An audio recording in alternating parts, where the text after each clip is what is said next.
after you leave here, when you leave here, I'm going to email you a written 6-week plan, and it's going to be a reminder of what belongs in your body. Now, for some of you, depending on how much time we have, we may not have had a chance to cover all of the aspects of diet completely.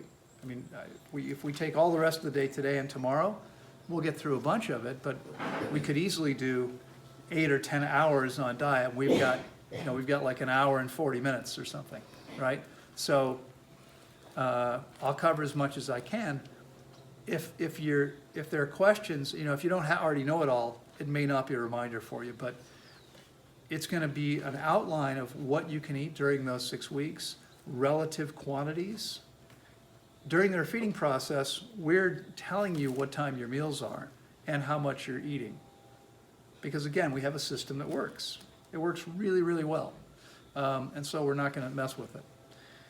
When you leave here, though, what I want you to be doing while you're refeeding, or again, for most of you, you're refeeding for at least a week, 7 days or more, for most people here. While you're refeeding, you want to be really paying attention to your body. How does it feel? Like that quantity of food, how did it feel you're done? How does that feel now? Okay? Did you need more, or was that enough? Right? What does it feel when you get hungry? Start to pay attention. What does it feel like when you've had enough? Maybe you eat too much. What does it feel like when you've done that? Right? How did it feel before you got to that point? Start paying attention, because when you leave here, you're going to be on your own. I'm not dictating when to eat or how much. Now, I can tell you this. If on the last day of refeeding, you're eating, let's say, for the Americans, it's going to be roughly 24 ounces per meal, 4 times. Okay, those will be your meal sizes 4 times that day. Then, for all of you, you'll understand the concept. It doesn't matter what the quantity is. But if you're eating 24 ounces that last day of refeeding, it's unlikely that the next day you're going to be okay with 4 meals of 12 ounces. Okay? Or that you're going to need to eat 4 meals of 48 ounces. That's pretty unlikely. You have a pretty good guide for how to continue based on what's happened before. So it's not going to vary dramatically when you leave here. Okay? You're going to know what it was, and it should look more or less similar to that. Keep in mind that how many of you would like to get as much benefit as possible from the process that you're doing right now? A couple of you wouldn't like that. Okay, good for you. If you want to get as much benefit as possible, and you actually want to know what you've accomplished, you need to follow the 6-week plan to the letter. You need to do that. Because if you don't do that, you will never know what it feels like to feel as good as possible how your body's functioning, because you're not going to ever experience that. Okay, if you vary from the 6-week plan, you're going to be putting things in your body that will have it not working as well. So follow the 6-week plan to the letter. At the end of the 6 weeks, if you're not sure if you want to continue with that, that's up to you. But if you vary from it then, at least you'll feel the difference. You'll know in a way that you won't know if as soon as you leave here you go back to eating other stuff. Someone said to me, well, can I eat rice and beans when I leave? You can. It's a really bad idea, because your body's not going to function very well. Your much cleaner system's going to say, what is this crap? Okay? And it's going to react in a way that's not going to feel very good, and you're not going to function very well. So if you don't want to recreate whatever it was that brought you here in the first place, don't go back to doing what you're doing before. Okay? The program I'm going to give you is the one that I unconditionally guarantee you will have you feeling and functioning better than you ever have in your life if you stick with it. And I mean ever in your entire life. Because if you're like, how many of you were born in a hospital? That's most everybody here. I'm not sure if it was true when you were born, but as I said the other day, what's true now is within 12 hours. At 12 hours of age, they inject every baby now with toxic substances, vaccines. 12 hours. And your health begins a decline that doesn't stop until you're 6 feet under, but which most people accelerate. Even if you say, I don't agree? I don't think a lot of 12-hour-old babies are having that conversation. No, with the doctor, say, I'm not agreeing for you to give any vaccines to my baby. I don't know. I'm just telling you what happens most of the time. Okay, the point is, most of us were born and our health started to go downhill. Okay? You've just done something. If this is the first time you've done this, as it is for most of you, a fast of this length, you've taken your health up here. You can't feel it yet, perhaps, because it's going to take some time to finish filtering the garbage out of your bloodstream and out of your colon. Okay? But if you follow the 6-week plan, you're going to achieve a level of health and vitality you may have never, ever experienced before. And that's the thing. It's hard to get, people are like, I feel pretty good. That's great. And it could be much better. And you have no way of understanding something you've never experienced before. So I guess I'm offering you the opportunity to do an experiment. Try it and see if I'm right. If I'm wrong, you've lost 6 weeks of eating pizza, whatever it was, that you wanted to eat. Oh well, you can eat twice as much for the next 6 weeks to catch up, okay, if you insist. But if you follow the program, that's not going to happen. It's never happened. No one's ever come back to me and said, oh, this isn't working for me. If you follow the program, I guarantee you're going to feel amazing. I'll tell you what does happen all the time. People contact me and say, I screwed up. I did pretty well for a week or a day or a minute, and then I ate some crap, and now I don't feel very good. Okay? You've just invested a bunch of time and money in yourself, and you've given yourself what is the greatest gift there is. What is more valuable than your health and vitality? The taste of that stuff you think you're going to miss? No chance. Not even close. Okay? Not even close. So I would strongly encourage you to stick with the program at least 6 weeks, because at least then you'll know what it is you're giving up if you choose to go the other way. And then you'll see how you feel after you eat what you think is healthy. You think rice and beans is healthy, go ahead and eat it. I guarantee you're not going to feel as good as you did the day before. But you don't have to trust me. If you do the experiment, you'll find out for yourself. Okay? Because it happens every single time. So, 6-week plan. Any questions about that? No, the 6-week plan is going to be, again, it's going to be the optimal diet, and I'm just going to be reminding you of some basic quantities, etc. The question was, should the meal intervals be the same when you leave here? No, the meal intervals should be dictated by your body's needs. Okay, you don't want to be on a fixed plan forever. It makes sense during their feeding. Why? Remember the story I told you guys, I think just a couple days ago? Maybe you weren't all here at the time, but the young woman who was refeeding after a 21-day fast, and she had a stack of watermelon this high, had already eaten like 10 times as much as the average person eats refeeding at their first meal. And I said, why are you still eating? She said, because it's here. Okay? So there's a reason that we refeed people the way we do. There's another guy you can fast with who, when you're done, you sit down. In fact, a couple places I know, you sit down to essentially do a buffet and help yourself. You know what most people do? Eat way too much. Okay, that's not helpful. In fact, if you really overdo it, you can kill yourself. Okay, your body is not going to be ready for much. After World War II, at the end of World War II, when they freed concentration camp survivors, they sat them down to banquets to celebrate their freedom, and people died because they ate too much, because their bodies weren't ready for that. Okay? You're going to want to, again, be intelligent, stay sober. You'll know what you ate yesterday. It's not going to vary dramatically today. Okay? But start listening to your body. So ideally, you're eating when you're hungry, and you should, by the end of the week, start to feel what that feels like. And you're stopping when you feel satisfied. Satisfied. What does that mean? Yeah, when you've had enough, you're not hungry. It doesn't mean when you have to unbuckle your pants and lay down because you can't move and your belly is... That's not satisfied, that's stuffed. Okay, that's too much.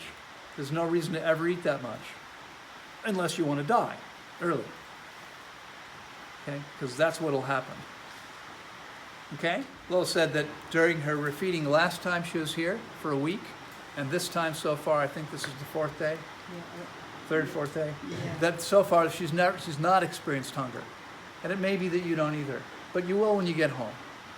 I mean, it'll happen, right? And when you get home, you really want to listen for it and wait for it. Okay? And then eat until you feel satisfied. And that is the formula that will bring you the greatest success. Now, there are times where that may not work so well, but you can make it work. So for instance, people say, yeah, but I have a job, I have a lunch hour. Okay, well, if you do what I do, which is don't eat in the morning, you'll be hungry by lunch hour. That's fine. Eat when you're hungry. Okay, stop when you're satisfied. By the time you get home, at 6 o'clock, you'll probably be ready for another meal. That's fine. You can do that.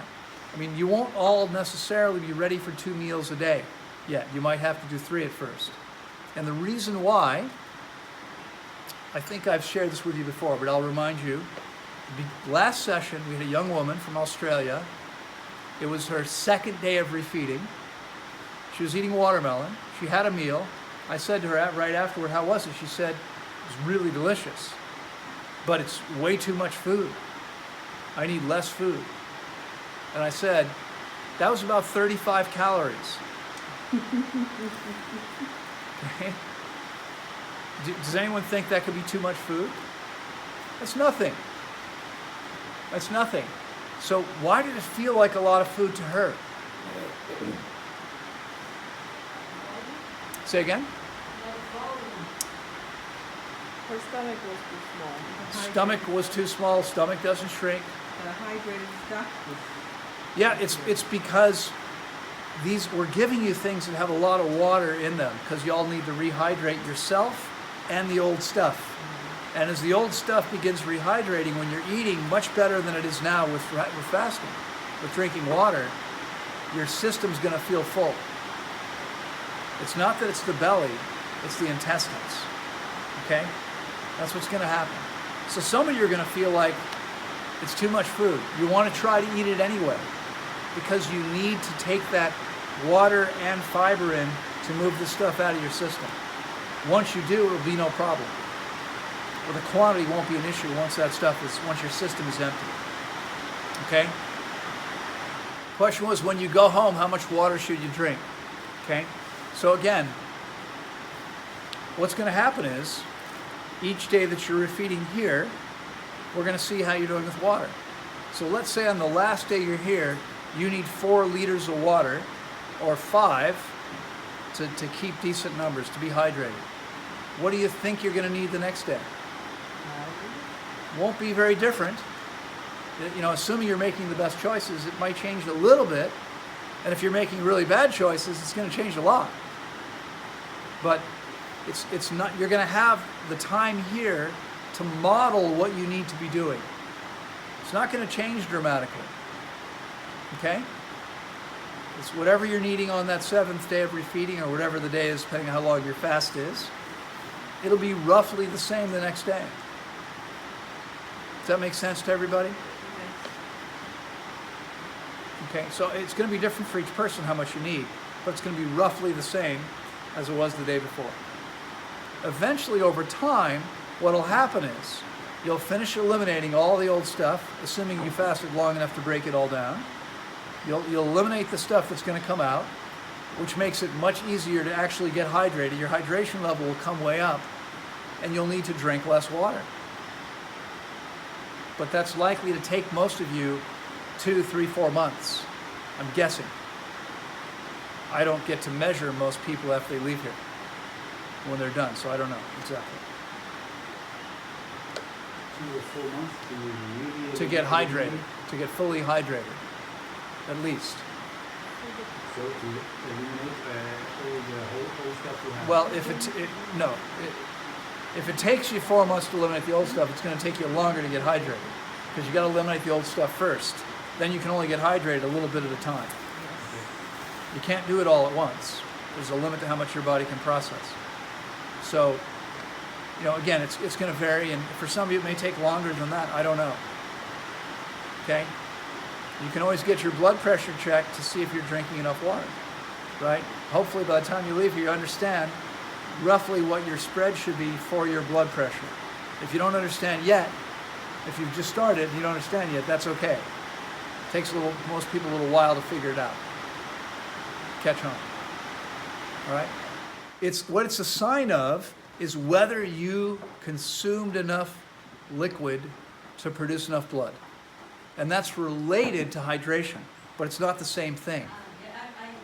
You could be dehydrated, but have drunk enough water to have a good spread. Having a good spread doesn't mean you're hydrated. It's a sign that you've drank more. It's a sign that over the last 24 hours, you've been able to replenish the blood that you're losing. Why are you losing blood if you're not bleeding? You're peeing, right? Remember, your kidneys are constantly filtering your blood, on average 60 times per day. 60 times per day they're filtering your blood. Nothing's leaving unless it's on water. And that means the volume is going to drop if you don't replace it. So if you're not consuming anything, no water, no food, what's happening to your blood volume? It's going down. Okay? Now, theoretically, it's possible it doesn't go down if you start out fully hydrated, because as your body metabolizes fat, it's making water. And because blood's pretty important, your body's going to be able to replace the blood if it's fully hydrated to begin with. I forget which ones of you, raise your hand if you're the one that came in fully hydrated. Oh yeah, nobody did. Not even close. Okay? It doesn't happen. So you're not going to be okay if you're not consuming liquids. Your blood volume is dropping. Now, why else is it dropping? It's not just pee. Sweating. Sweating? What if you're not sweating? The body is reviewing itself. Remember, every minute of your life, your body's replacing 2 million blood cells. 2 million cells per minute.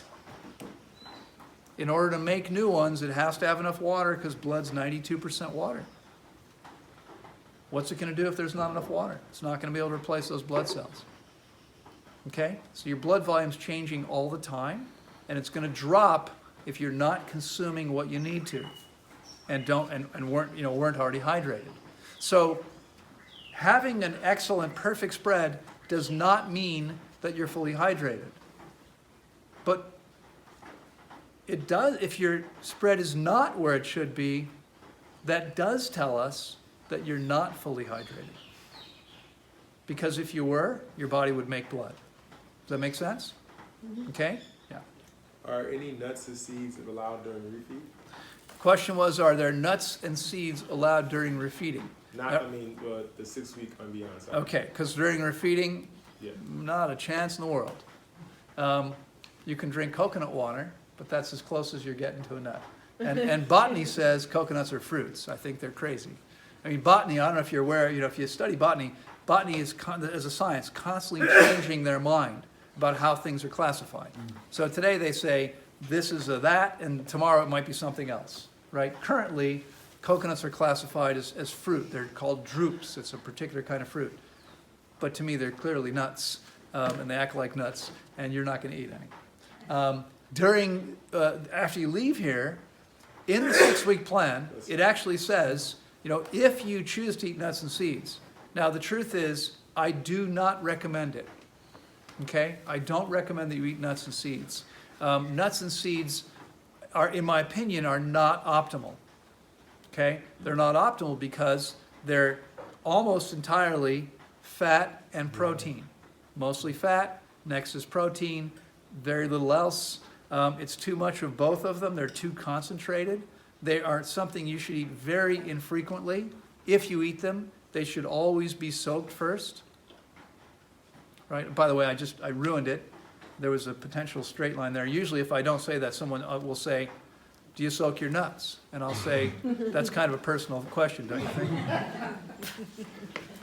think? So if you're going to eat nuts and seeds, they should be soaked first, okay? Because nuts and seeds are protected by nature with enzyme inhibitors, and you need something that's biologically, enzymatically active. You do that by soaking them in water, draining it, rinsing them, and then, like nuts, you can keep for a week in the fridge after they're soaked. But they're very concentrated sources of fat and protein, and it's easy to get too much. And a recent study shows that eating nuts damages your blood vessels, just like eating animal fat does.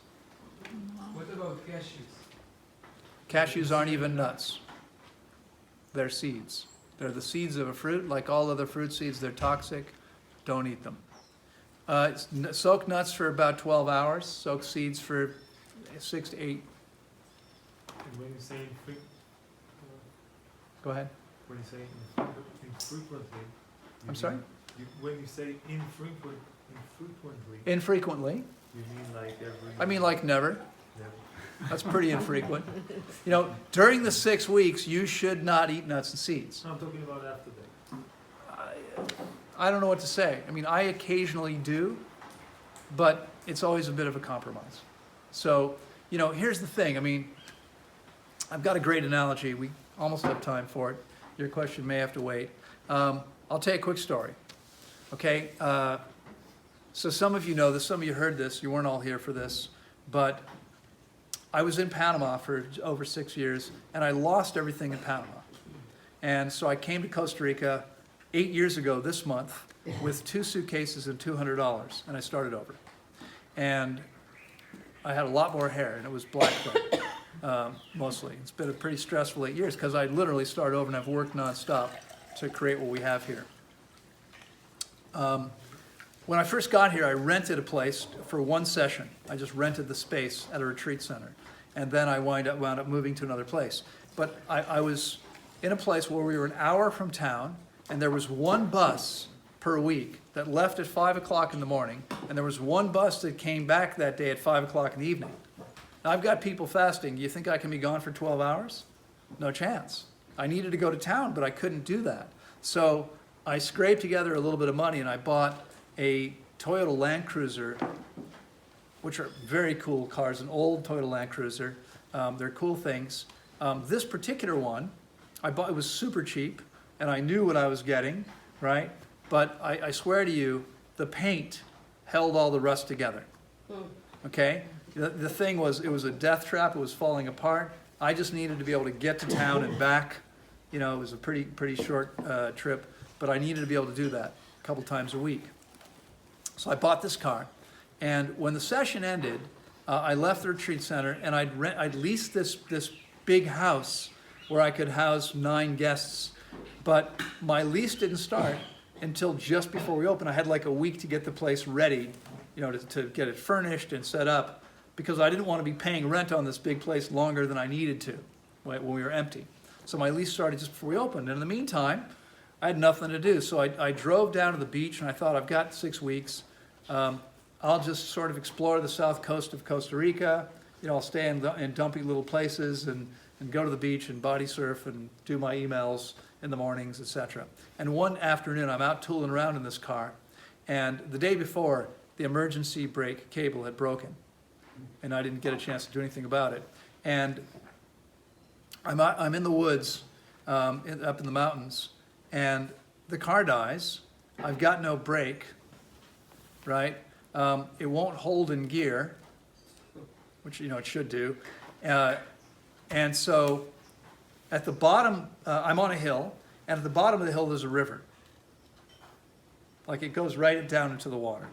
And I'm thinking, and it wasn't super steep, it was like this. But this is it's like a little truck. It's a very heavy thing. And I jump out, and I get behind it, and it takes me about an hour and a half to slowly push this thing up to a place where it was flat enough that I could leave it for a moment, go grab a couple big rocks to put behind the tires. Because I had to leave it there and go get help. There was no cell phone signal. I'm in the middle of nowhere, and I had to go find someone that could tow me out of there. And that's what I did.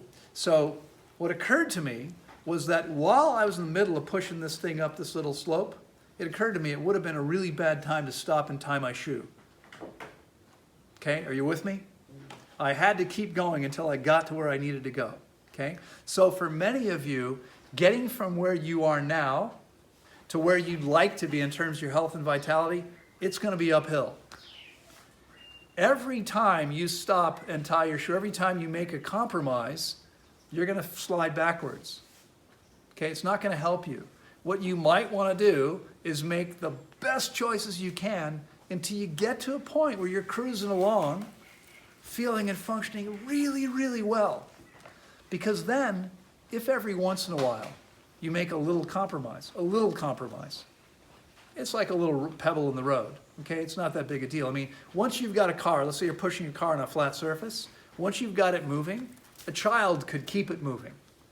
It doesn't take a lot of energy to keep it moving once it's going.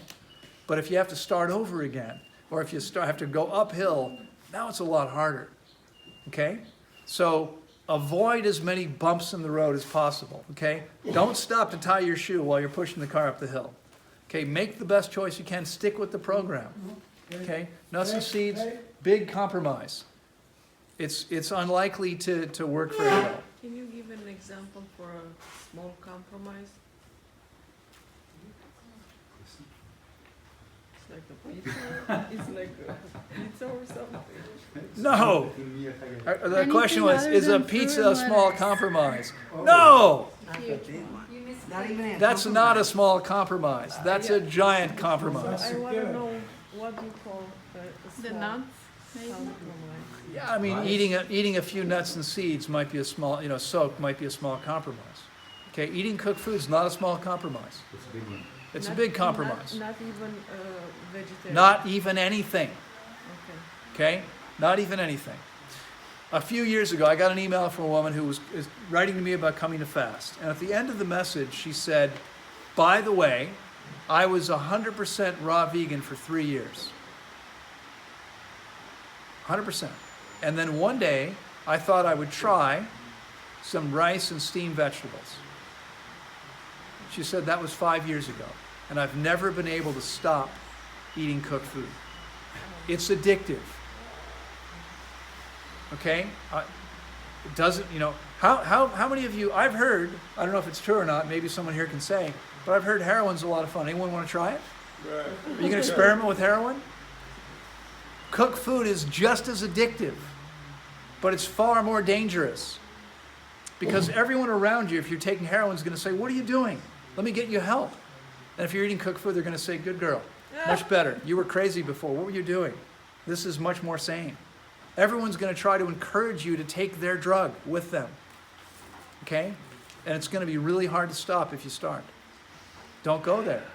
Not if you want to feel and function as well as you can. It makes an enormous difference.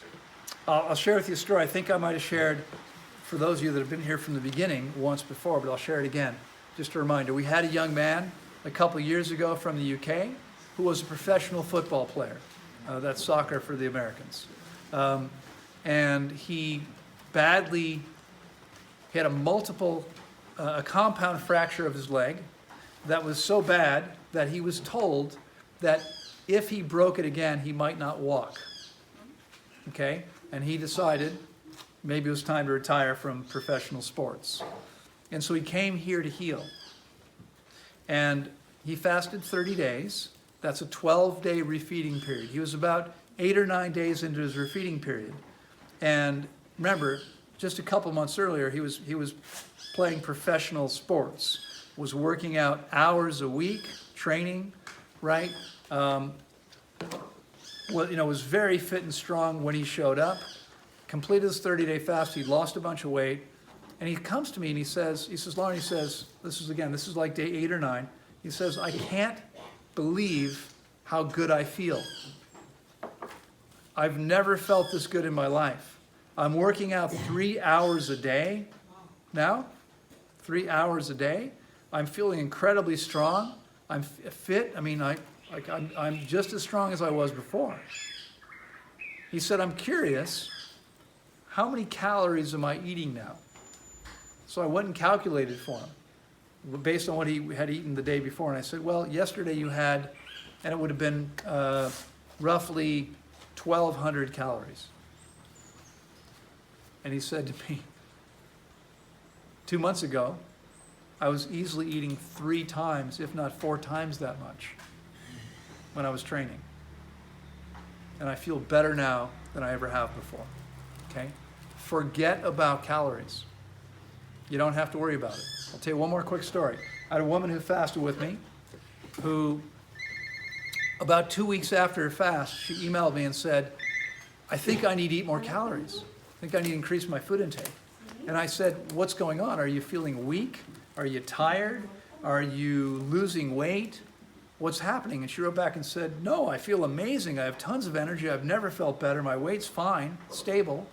I said, well, what's going on then? She said, well, I calculated how many calories I'm eating. I'm only eating 900 calories a day. And I wrote back and said, if it ain't broke, don't fix it. If that's working for you, perfect.